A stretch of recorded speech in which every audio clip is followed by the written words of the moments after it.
Las desgracias no vienen solas. Se dice que las cosas malas solo le pasan a las personas perversas, y que por ello las personas buenas terminan con finales felices. Pero, ¿qué pasaría si te dijese que eso está lejos de ser verdad?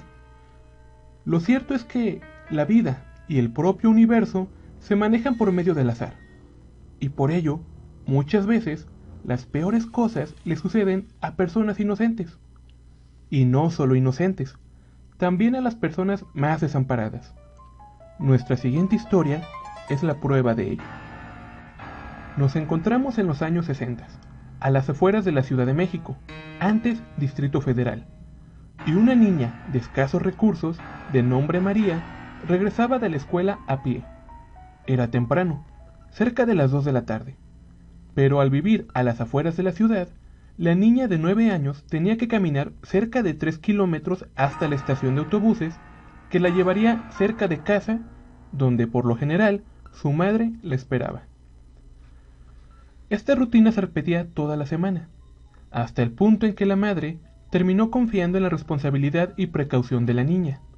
Hay que recordar que hablamos de otra época, donde la inseguridad no era tan evidente como en la actualidad, por lo que se tenía más confianza en que los niños anduviesen por las calles.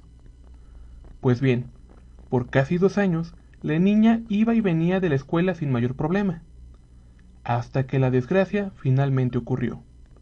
Un jueves, la niña, como todas las tardes, caminaba sobre la banqueta atenta a su alrededor, siempre fijándose en las calles, los semáforos o en los agentes de tránsito que le daban el cruce.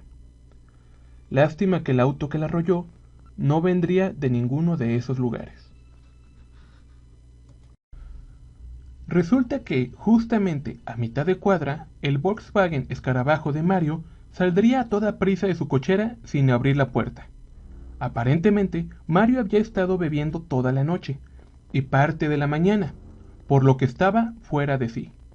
Cuando se dio cuenta, la cerveza ya se había acabado, y pensó que sería una excelente idea conducir a prisa por un poco más de alcohol para curar la resaca. Así que tomó sus llaves, subió al auto y arrancó a toda velocidad sin siquiera abrir la cochera, justo en el momento en que la pequeña María pasaba. El resultado fue el obvio. La pesada puerta de la cochera atrapó a la niña, y antes de que ésta siquiera pudiera pedir ayuda o entender qué es lo que estaba sucediendo, el auto le pasó por encima aplastándola contra el pavimento. Mario, en medio de su borrachera, no entendió lo que acababa de suceder. De hecho, detuvo el auto y revisó los daños a la defensa y el cofre del vehículo, hasta que la sangre comenzó a correr por debajo del pesado portón, y entonces entendió lo que había sucedido. Pero no hizo nada por ayudar. Interpretó el silencio de la víctima como una prueba de que estaba muerta. Así que, sin perder tiempo, entró de nuevo al pequeño auto y emprendió la huida. Jamás se le volvería a ver. Mientras tanto, la madre de María esperaba en la estación de autobuses. Ya era tarde, tenía más de 2 horas de retraso.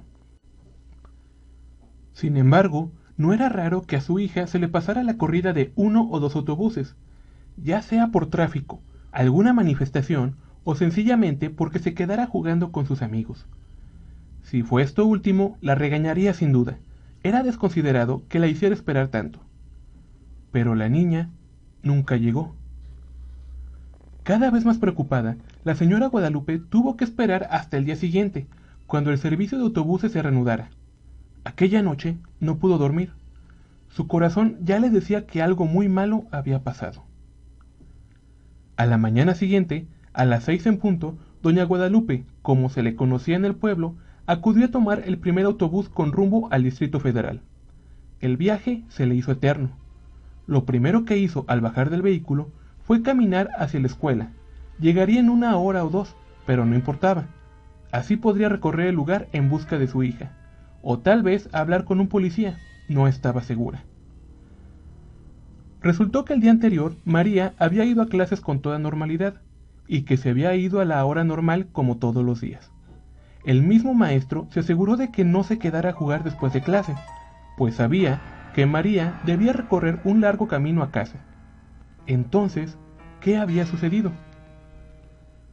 La señora intentó reconstruir el camino que tomaba su hija a diario.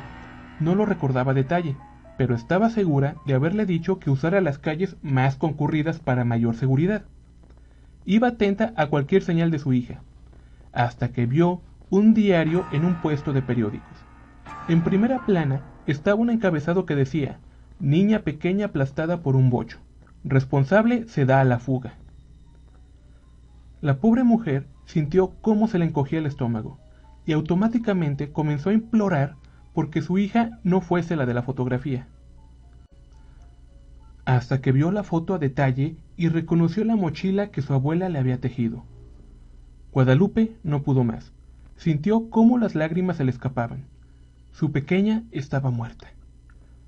Compró el periódico con los últimos centavos que le quedaban y leyó que el cadáver de la niña estaba en el servicio forense, así que preguntó a un policía por ese lugar.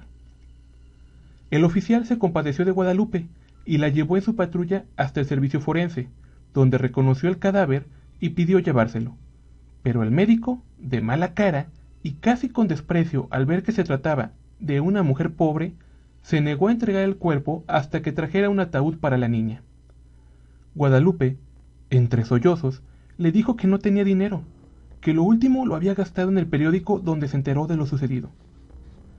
Pero al médico no le importó. Dijo que no era su problema la pobreza de Guadalupe, y que si no traía un féretro enviaría el cuerpo de María a la fosa común. La mujer sintió nuevamente cómo las lágrimas estaban a punto de salir, pero se dijo que no era momento de lamentarse. Tenía el tiempo contado antes de que enviaran a su hija con los cadáveres sin reclamar. Sin un peso en la bolsa, sin saber escribir y arriesgándose a que la policía la arrestara por vagancia, Guadalupe se puso junto a un semáforo y comenzó a pedir limosna.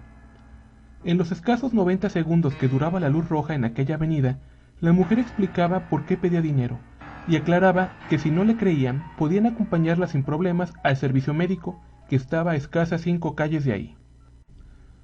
La mayoría de la gente prefería solo darle algunas monedas y no indagar más. Sin embargo, otras pocas desviaban su camino, preguntaban por la niña muerta y al darse cuenta de que Guadalupe decía la verdad, optaban por regresar y darle un billete de 1 o 2 pesos, que para aquella época esa era una cantidad bastante considerable. 4 días. 4 días le tomó a aquella desafortunada madre juntar el dinero para lograr comprar un féretro para su hija. 4 días en los que con el dinero de la limosna solo compraba un pan y bebía agua de la llave para espantar el hambre durante todo el día.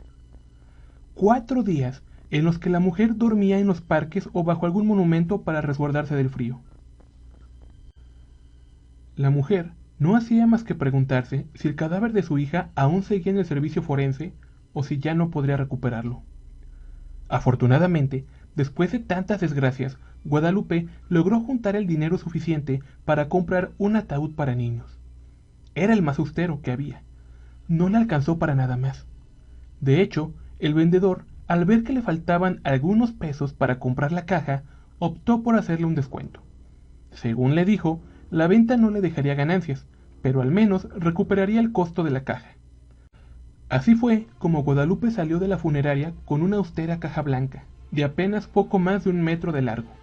Se dirigió al servicio forense, donde el mismo policía que la llevó en su patrulla días antes le ayudó con el papeleo, pues ella no sabía leer. Guadalupe se preguntó si debía pedirle que la llevara de nuevo. Sin embargo, decidió que no. Aquel policía parecía no recordarla. Probablemente ayudaba a personas así a diario, por lo que el rostro de Guadalupe no le resultaba familiar. Al final, después de casi 8 días, Guadalupe salió del servicio forense con el cadáver de su hija, cansada, con hambre, desvelada y con el corazón destrozado por una muerte para la que no estaba preparada. Y aún no iniciaba los funerales, los rezos, ni las últimas palabras de despedida para su hija. Guadalupe caminó con el ataúd en las manos. Ya no tenía dinero para el pasaje de regreso, así que caminó de regreso al pueblo. Esta es la fotografía que le tomaron a Guadalupe mientras regresaba a casa. Aparentemente, un reportero vio a la mujer pasar con la caja en brazos y al ser una escena curiosa, capturó el momento con su cámara. solo para poco después investigar la historia. No sería difícil dar con ella, ya que el servicio forense estaba a unas cuantas calles. La mujer debía venir de ahí sí o sí. Y cuéntanos, ¿qué hubieras hecho en la situación de Guadalupe? ¿Conoces un caso similar? Yo soy Roland y esto ha sido Ravenworld. Hasta la próxima.